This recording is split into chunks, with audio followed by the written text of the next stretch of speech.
Fox 5 political analyst Carl Luna. He's joining us around the table now to help break it all down. Carl, what's your reaction, obviously, to President Biden's speech today?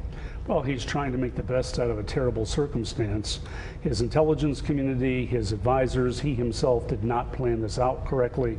They should have known this happened in Saigon in '75. When you are evacuating and you've been fighting somebody who's been now suddenly winning, they're going to want to spike the ball in the end zone, and that's what happened with the Taliban taking Kabul so quickly.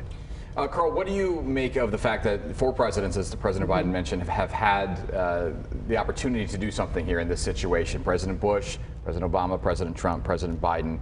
Should any of them have done anything differently to get us to this point? Because he might get a lot of the blame for what's happening now, but each one of them probably bears some responsibility. Well, that's what historians will be looking at and presidential scholars.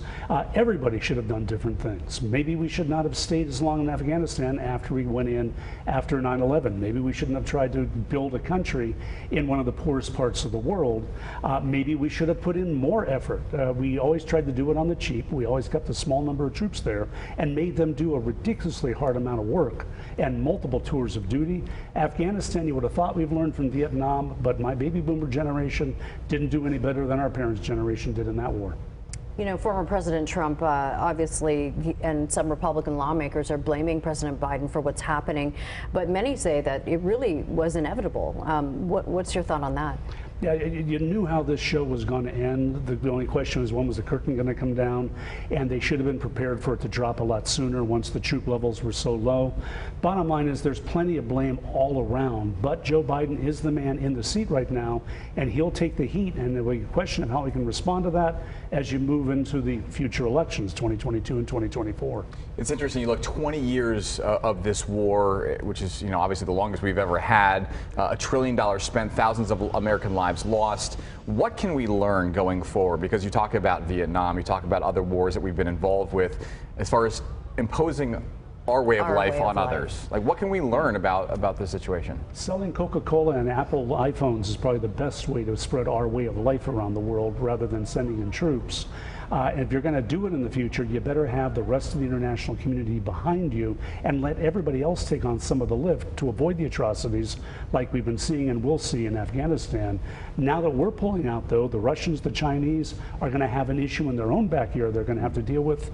They're not going to be big winners in this either. The real losers are the people of Afghanistan and our troops who were there for so long. I know we weren't the only ones there, but it feels like, oh, the Americans are pulling out. There's a lot of countries involved here, right? Well, NATO went into Afghanistan with us. They triggered Article 5 of the NATO Convention.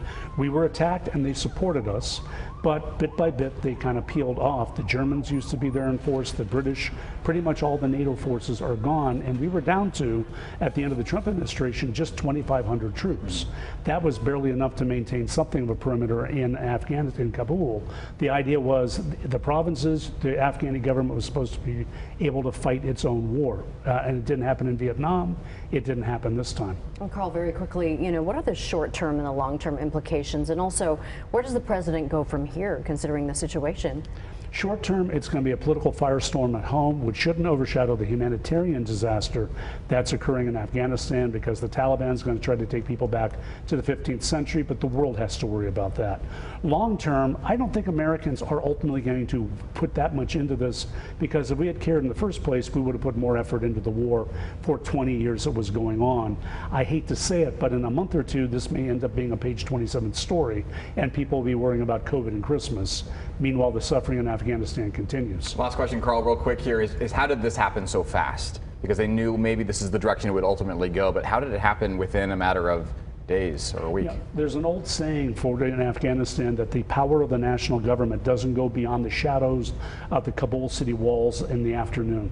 The power's always been centralized in the various tribal leaders in the provinces. Once the Taliban were the winners, everybody just shifted over to the winning side. They weren't going to support a very corrupt regime that we helped to prop up in Kabul, just as we had supported a corrupt regime in Saigon. All right. Fox 5 political analyst Carl Luna, thank you for your time. Appreciate it. Thank you. Very helpful to help understand this.